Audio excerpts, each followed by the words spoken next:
तो भाई लोग कैसे हो? आज मैं आप लोग के सामने प्रतिबंध का अगला भाग लेके आया हूँ। चलिए कहानी स्टार्ट करते हैं। बारिश की बूंदों की तरह होती गोलियों की बरसात आपको नुकसान पहुंचा सकती है सर।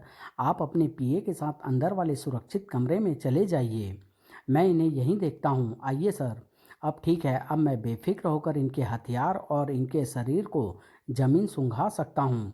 तिरंगा के सामने वे हत्यारे ना अपने हथियारों को संभाले रख पाए और ना अपने होशों को। सभी चित्त हो गए। मैं यह सूचना अंदर मौजूद मोहन साहब को देता हूँ। ओह, यह क्या? मोहन साहब का पीए खून से लथपथ पड़ा हुआ है। यहाँ कुछ गड़बड़ हो गई है। मोहन साहब कहाँ हैं? मोहन साहब तो यहाँ कहीं भी नजर नहीं आ रहे। क्या हुआ उनके साथ? कहाँ चले गए वे?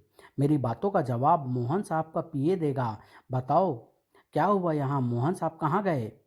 मोहन साहब आह। शपथ समारोह आह।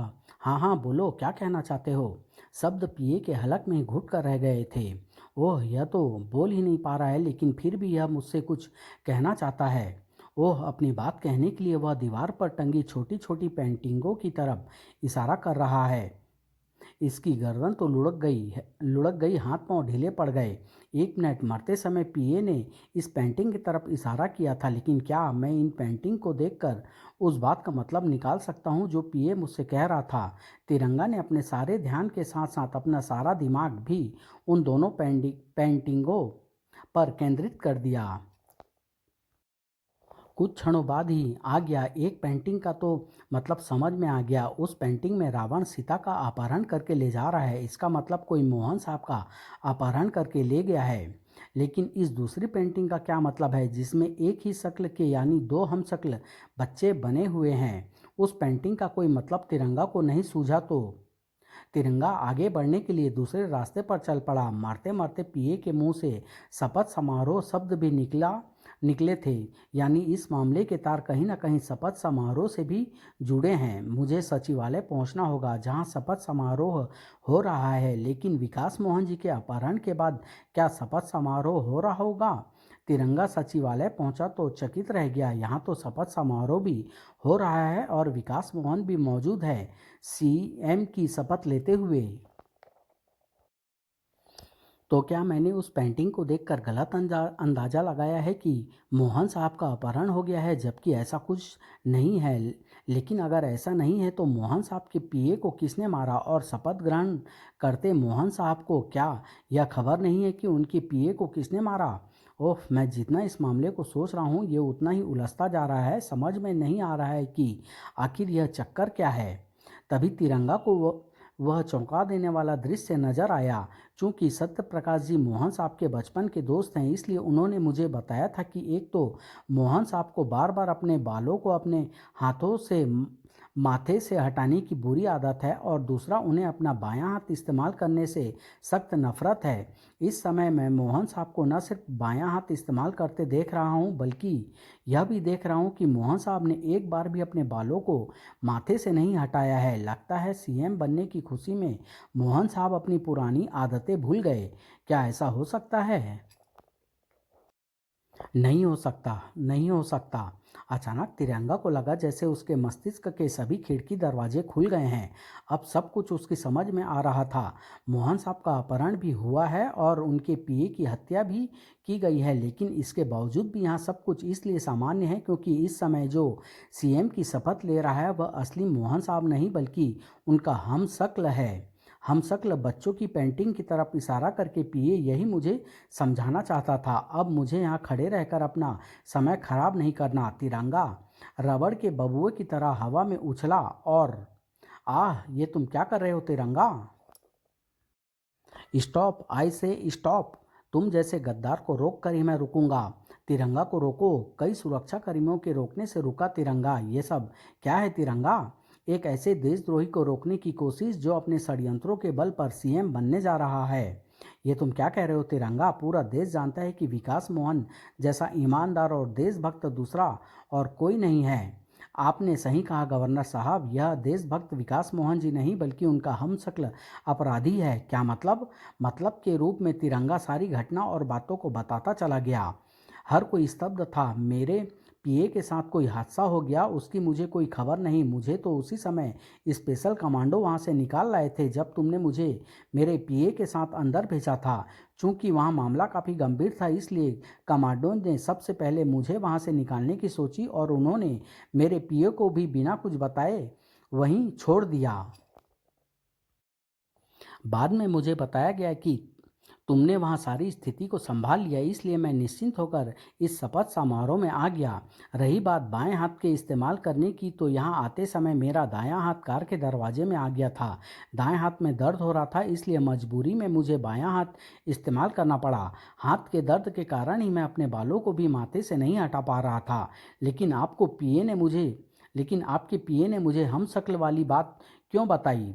असल में अपराधियों का प्लान यही था। वे मुझे मारकर मेरे हम शक्ल को सीएम बनाना चाहते थे।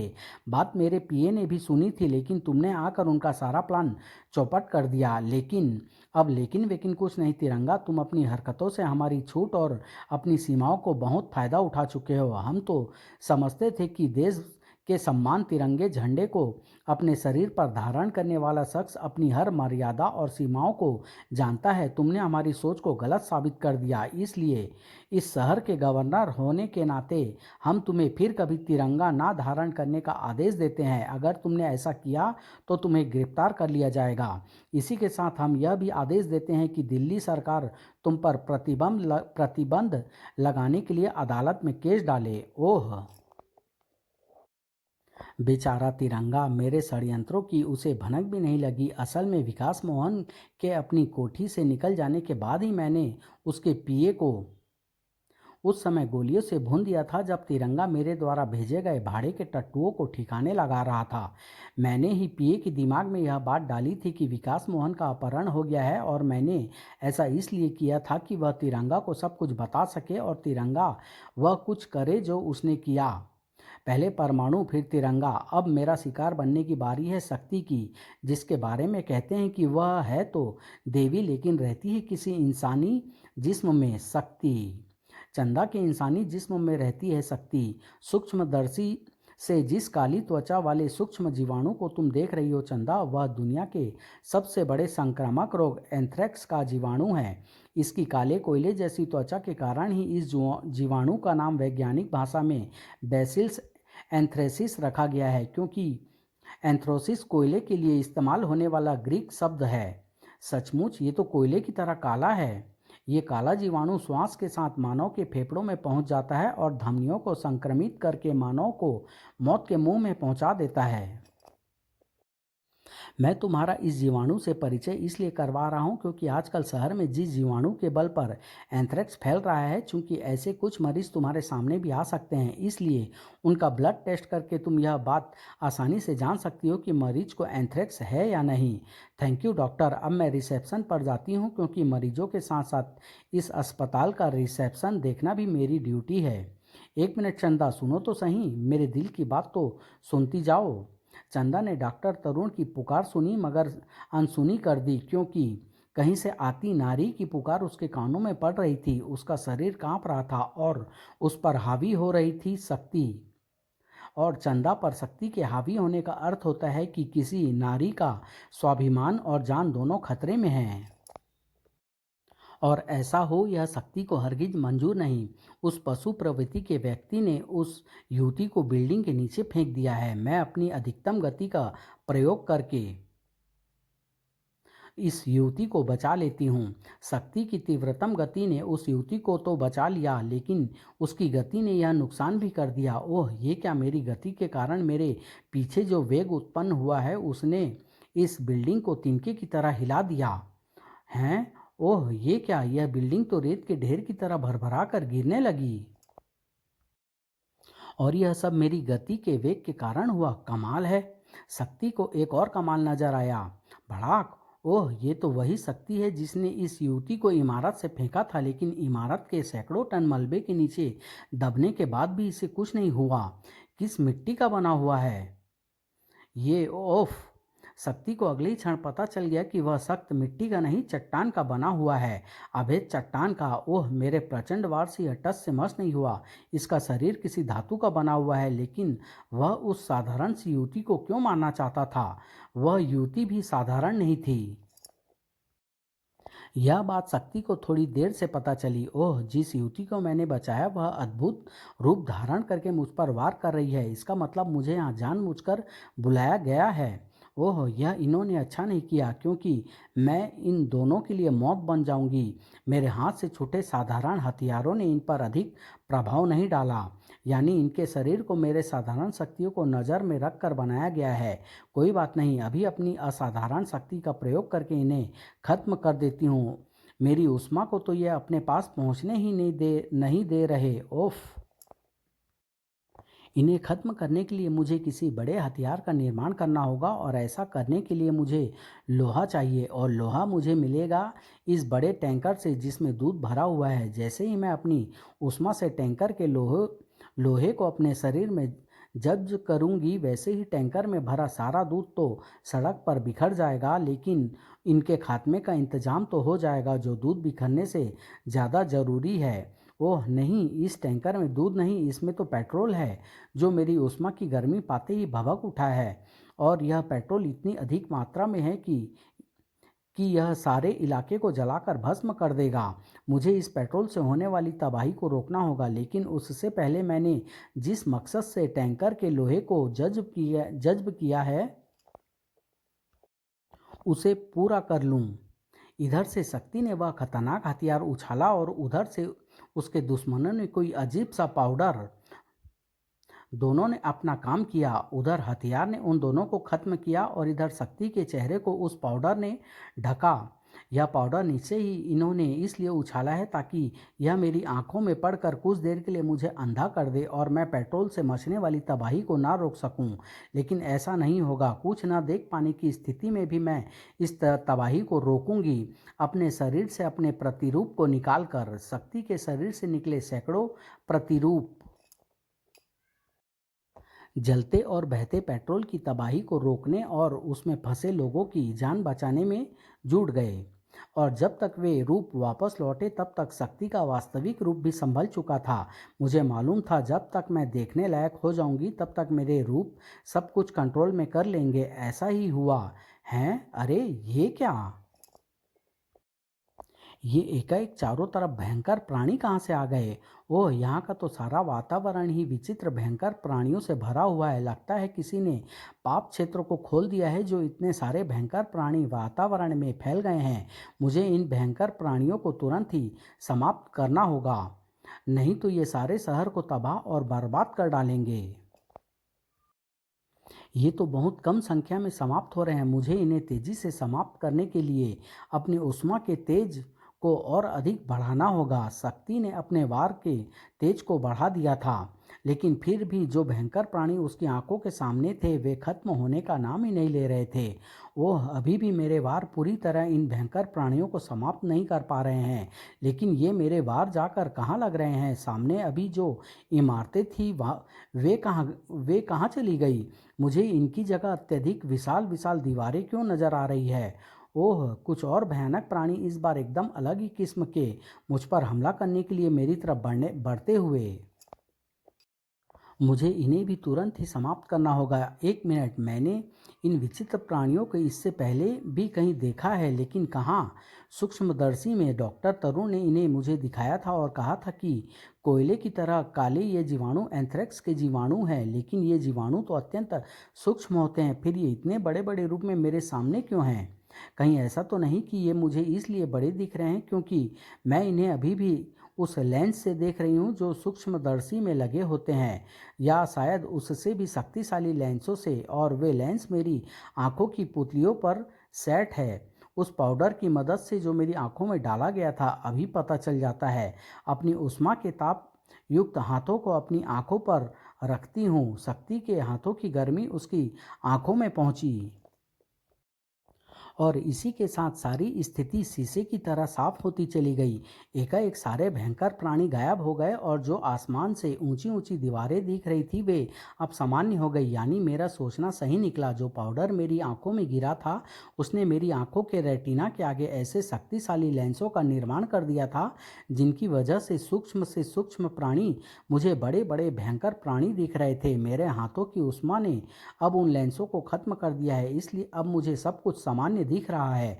लेकिन उन लेंसों की वजह से दिखते बड़े जीवाणुओं को मारने के चक्कर में मैंने अपनी ऊष्मा का जो प्रयोग किया है उससे कोई इंसानी जिंदगी तो हताहत नहीं हुई, लेकिन फिर भी आसपास की बहुत सी इमारतें को काफ़ी नुकसान पहुंचा है।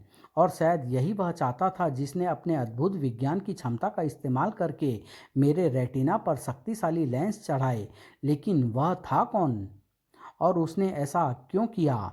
शक्ति मेरी शक्ति में तेरी सूरत बता रही है कि तेरे दिमाग में सवालों की उथल पुथल चल रही है। यह सब मेरा किया धरा है। मैंने ही इमारत को अपने केमिकलों से इतना कमज़ोर कर दिया था कि वह तेरी गति से भरभरा कर गिर पड़े। ऐसा मैंने क्यों किया यह तुझे पता चलेगा।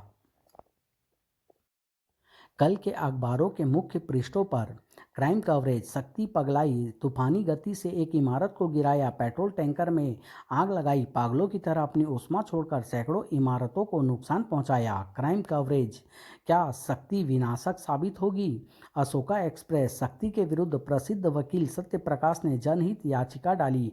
कोर्ट ने शक्ति को अदालत में हाजिर होने के आदेश दिए। ओह, जो कुछ हुआ वह अप्रत्याशित था, लेकिन अगर अदालत ने आदेश दिया है तो शक्ति उसका पालन करेगी। अदालत में हाजिर होकर मुलजिम के कटघरे में खड़ी यह सुपर हीरोइन कहने को तो देवी का रूप है और अपने आप को नारी के सम्मान की रक्षक कहती है, लेकिन पिछले दिनों इसने जो किया वो इसे रक्षक नहीं भक्षक साबित करता है। वैसे तो शक्ति ने अपने शक्ति के नशे में चूर होकर जो किया उसका गवाह सारा शहर है, लेकिन सबसे बड़े सबूत के रूप में मैं अदालत में पेश करूंगा यह वीडियो कैसेट जो एक अज्ञात मददगार ने मुझे पोस्ट करके भेजा है। इस वीडियो कैसेट में शक्ति का हर वह कारनामा कैद है जिसे हर कोई पागलपन कह रहा है। मेरी अदालत से दरखास्त है कि इस कैसेट को देखने का इंतजाम किया जाए। कैसेट अदालत में चलाई गई। कैसेट देखने के बाद तुम्हें अपनी सफाई में कुछ कहना है शक्ति? नहीं जज साहब, कुछ कहूँगी भी तो भला कौन मानेगा? जो सब ने अपनी आंखों से देखा है उसे भला कौन झुठला पाएगा? इसे विचित्र संयोग ही कहेंगे कि पिछले दिनों इस अदालत में आए तीनों केस सुपर हीरो से संबंधित थे और इन तीनों केसों में वकील सत्य प्रकाश ने जनहित याचिका दाखिल की है। इन तीनों के सभी पहलुओं, सभी वैज्ञानिक तथ्यों और पिछले दिनों किए गए परमाणु, तिरंगा और शक्ति के कारनामों को मद्देनजर रखकर यह अदालत इस नतीजे पर पहुंची है कि लोगों की सुरक्षा और उनकी नज़र में कानून व्यवस्था के सम्मान को बचाए रखने के लिए कड़े कदम उठाने आवश्यक हैं। इसलिए परमाणु, तिरंगा और शक्ति पर हमेशा के लिए प्रतिबंध लगाना चाहिए। लेकिन क्या यह प्रतिबंध सुरक्षा के लिहाज से उचित होगा?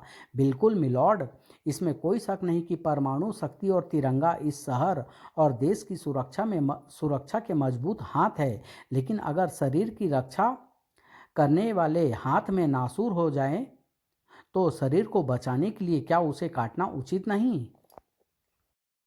एकदम उचित है योर ऑनर। हाथ में हुए नासूर से सारा शरीर ही नष्ट हो जाए उससे अच्छा यह है कि उस हाथ को ही काट दिया जाए। परमाणु, तिरंगा और शक्ति ऐसे ही नासूर है। देश रूपी शरीर को बचाने के लिए उन पर हमेशा के लिए प्रतिबंध लगाकर उन्हें काटना ही देश के लिए हितकर है। मुझे और कुछ नहीं कहना your honour.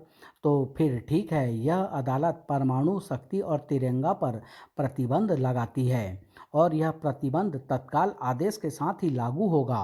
Thank you your honour. ऑफ अदालत के इस फैसले और सत्य प्रकाश जी की इस जीत के साथ ही परमाणु, शक्ति और मेरा यानी तिरंगा का अस्तित्व हमेशा के लिए समाप्त हो गया। लेकिन क्या यह सिर्फ सत्य प्रकाश जी की ही जीत है? नहीं, यह जीत असल में रतन डागा की जीत थी। मेरा प्लान सफल हो गया। आखिरकार मैं कामयाब हो गया। अब इसी के साथ मुझे अपना वह मकसद एकदम सामने खड़ा दिखाई दे रहा है जिसके लिए मैंने उन तीनों पर प्रतिबंध लगवाया। किस मकसद की बात कर रहे हैं आप?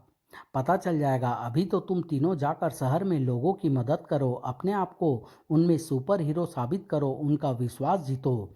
और अब तुम्हें उनका विश्वास जीतने में ज़्यादा परेशानी नहीं होने वाली। अब उनका तुम पर विश्वास करना उनकी मजबूरी होगी, क्योंकि अब तुम्हारे बीच में कोई सुपर हीरो नहीं आने वाला। रतन डागा का कहना सही था। अब लोग प्रोटोन, अशोका और चंडी को अपना सुपर हीरो भी मान रहे थे और उन पर विश्वास भी कर रहे थे। Welcome proton, Chandi and Ashoka. प्रशासन भी लोगों के साथ ही था। रतन डागा ने लोगों और प्रशासन में इसी विश्वास का फायदा उठाने की पूरी तैयारी कर ली थी। आज संसद में विशेष अधिवेशन शुरू होने जा रहा है। आज मेरे पास अपने मकसद को पूरा करने का सही मौका है। तुम तीनों को संसद भवन के अंदर होने वाले अधिवेशन में पहुंचना होगा। वहां जाकर वहां जाकर क्या करना है हमें, सुनो बताता हूँ। रतन डागा जल्दी जल्दी तीनों सुपर हीरो को बताता चला गया कि उन्हें क्या करना था। जल्दी ही प्रोटोन, चंडी और अशोका यहाँ संसद भवन के प्रांगण में। हमें खबर मिली है कि कोई आतंकवादी ग्रुप संसद पर हमला करने वाला है, इसलिए हम यहाँ आए हैं। हम यहाँ के सिक्योरिटी इंतजाम की कमान अपने हाथ में लेना चाहते हैं। कोई ऐतराज? देश के सबसे बड़े रक्षक संसद की सुरक्षा खुद करना चाहते हैं, इसमें भला हमें क्या ऐतराज हो सकता है? थैंक यू ऑफिसर, हम अंदर होकर आते हैं। बेरोक टोक अंदर पहुंचे उन सुपर हीरोज ने संसद की सुरक्षा व्यवस्था को कैसे संभाला, यह कुछ ही देर में पता चल गया। हम आपको चेतावनी देते हैं कि कोई अपने स्थान से नहीं उठेगा। जिसने भी ऐसा किया वह अपनी बर्बादी का खुद जिम्मेदार होगा। प्रोटोन, चंडी, अशोका, तुम तो देश के रक्षक हो, सुपर हीरो हो। तुम यह सब क्या कह रहे हो? सब समझ में आ जाएगा। अपने स्थान पर बैठ जाइए। प्रोटोन और चंडी के उस वार ने देश के सभी प्रतिनिधियों को स्तब्ध कर दिया। ठीक तभी रतन डागा शान से चलता हुआ वहां पहुंचा। मुझे रतन डागा कहते हैं महानुभावों, और मैं सिर्फ प्रोटोन, चंडी और अशोका जैसे सुपर हीरोज का ही नहीं, बल्कि इस सारे षड्यंत्र का भी निर्माता हूँ। और यह षड्यंत्र क्या है ये भी मैं आपको अभी समझाता हूँ। दरअसल मेरी हमेशा यह इच्छा रही है कि मैं अपने सुपर हीरोज के बल पर इस देश पर राज करूं। बहुत सोच विचार करने के बाद मैं इस नतीजे पर पहुंचा हूं कि अगर मुझे इस देश पर राज करना है तो उसके लिए मुझे यहाँ यानी संसद भवन में पहुंचना होगा। लेकिन परमाणु शक्ति और तिरंगा के होते ऐसा होना संभव नहीं था। तब मैंने उन तीनों सुपर हीरोज को अपने रास्ते से हटाने का प्लान बनाया। अपने षड्यंत्रों के मकर जाल में उन्हें फंसाकर मैंने उन तीनों पर हमेशा के लिए प्रतिबंध लगवा भी दिया और अपने सुपर हीरोज की मदद से यहाँ पहुँच गया।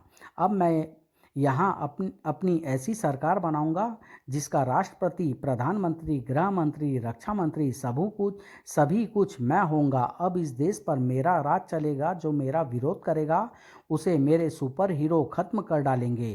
कहिए, किसी को कोई ऐतराज? सभी को सांप सूंघ गया। किसी के मुख से बोल नहीं फूटा, लेकिन फिर भी विरोध में वह स्वर गूंजा, हमें ऐतराज है। तुम जैसा घटिया इंसान इस देश की बागडोर संभाले, यह हमें कतई मंजूर नहीं। प्रोटोन, चंडी, अशोका, यह तुम मेरा विरोध कर रहे हो? मेरा यानी अपने निर्माता का? हाँ, लेकिन हम तुम्हारा विरोध हरगिज नहीं करते। अगर हम तुम्हारे बनाए प्रोटोन, चंडी और अशोका होते, वे बेचारे तो हमारे वे बेचारे तो हमारे हेडक्वार्टर में बंधे पड़े उस दिन को कोस रहे हैं जिस दिन वे तुम्हारी मदद से सुपर हीरो बने थे। शक्ति, परमाणु, तिरंगा, प्रोटोन, चंडी और अशोका के वेश में ये तुम हो? हाँ, अदालत से प्रतिबंध हो जाने के बाद जब हम प्रोटेक्टर ऑफ अर्थ के अपने हेडक्वार्टर पर मिले तो हम तीनों को सोचना एक ही था कि किसी ने गहरा षड्यंत्र रचकर हम पर प्रतिबंध लगाया है।